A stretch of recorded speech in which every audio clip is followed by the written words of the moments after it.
বন্ধুরা, আজ আমরা আমাদের খামারের গরুগুলোর জন্য যে ঘাসগুলো রোপণ করা হয়েছে 10টা গরুর, সেই ঘাসের জমিতে যাচ্ছি ঘাস সংগ্রহ করতে। সেই সাথে আরও কিছু কাজ রয়েছে। যারা নতুন খামারি কিংবা ভাবছেন খামার করবেন, অনেক প্রবাসী ভাই দেশে এসে খামার করার কথা ভাবছেন, তাদের জন্য আজকে কিছু গুরুত্বপূর্ণ কথা বলবো।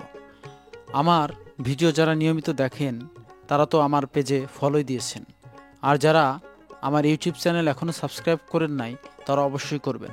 সেই সাথে যারা নতুন দেখছেন তারা আমাদের কৃষি, খামার, গ্রামীণ ঐতিহ্য, সংস্কৃতি এবং যাপিত জীবনের গল্প নিয়মিত দেখতে অবশ্যই আমার পেজে ফলো দেবেন।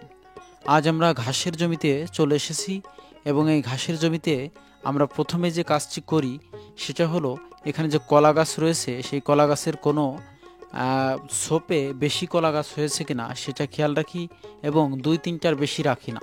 কারণ একই জমিতে ঘাস এবং কলার চারা রোপণ করলে ঘাস এবং কলা দুইটাই যদি সমান তালে আমরা বানাতে চাই তাহলে এই বিষয়টা লক্ষ্য রাখতে হবে।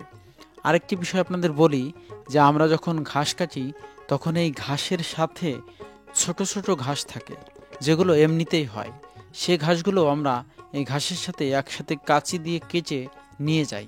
এটার কারণ হলো, আমরা যেহেতু ঘাস মেশিন দিয়ে কাটি আমাদের কোনো কিছুই ফেলানো যায় না। ধরুন কলার পাতা, এই কলার পাতাটাও আমরা মেশিনে দিলে কেটে টুকরো টুকরো করে দেবে এবং এর সাথে খড় মিশিয়ে একটি দারুণ খাবার তৈরি হবে। একটি কথা আপনাদের না বললেই নয় যে আমরা খামারের জন্য মেশিন কেনার পর আমাদের খরচ অনেক কমে গেছে। বিশেষ করে ঘাস বটি বা অন্য যন্ত্র দিয়ে কেটে দিলে অনেকই ফেলানো যায়, কিন্তু যখন আমরা মেশিন দিয়ে কাটি এত খাবার উপযোগী এই ঘাস হয় যে এর কোনো অংশই ফেলানো যায় না। এছাড়া জারা এবং নেপিয়ার ঘাস যদি খুব মোটা হয়, সেই মোটা অংশের যে গোড়ার অংশ থাকে ঘাসের, সেই গোড়ার অংশ অনেকটাই ফেলানো যায়। আপনি যদি মেশিন কেনেন আপনার সময় যেমন লাঘব হবে, শ্রম যেমন লাঘব হবে, তেমনি আপনার খামারের ঘাস অপচয় কম হবে, ফলে আপনি আরও অধিক লাভবান হবেন। এখানে দেখতে পাচ্ছেন যে কলা গাছের পাশাপাশি ঘাস খুব ভালো হয়েছে, যদিও এই মাসে সবচেয়ে কম হয়েছে ঘাস। এটার কারণ হলো এই মাসে বৃষ্টিপাত এত পরিমাণ হয়েছে যে বৃষ্টির কারণে, অতিবৃষ্টির কারণে পানির যে স্যাঁতসেঁতে একটি অবস্থা জমির মাটির, এই কারণে ঘাসের বৃদ্ধি সারা বাংলাদেশেই, আপনারা যারা খামার করেন জানেন, ঘাস কিন্তু অন্য অন্য মাসের মতো হয়নি। আমাদের ঘাসের জমি এর আগে আপনারা দেখেছেন কি পরিমাণ ঘাস হয়েছিল, সেই পরিমাণ ঘাস কিন্তু এখন দেখা যাচ্ছে না।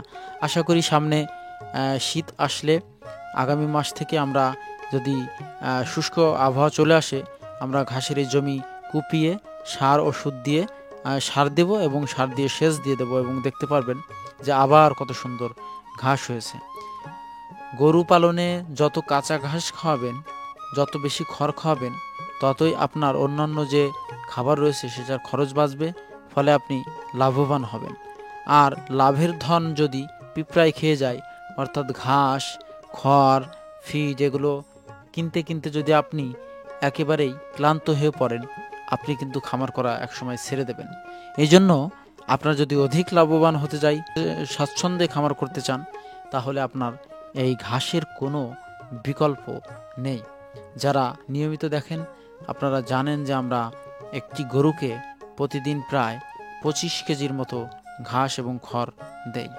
এই ঘাস এবং খড় আমাদের পুরোটাই জমি থেকে উৎপাদিত এবং আমরা যে খড় দেই সেটা আমাদের প্রায় 10 বিঘা জমির খড় আমরা রেখে দিই পালা করে। সেটা একদিন দেখাবো, সামনে ধান কাটলে উৎপাদন হয় সেই ধানের যে কুড়ো হয় সেটাও কিন্তু আমরা গরুকে খাই। সবাই ভালো থাকবেন।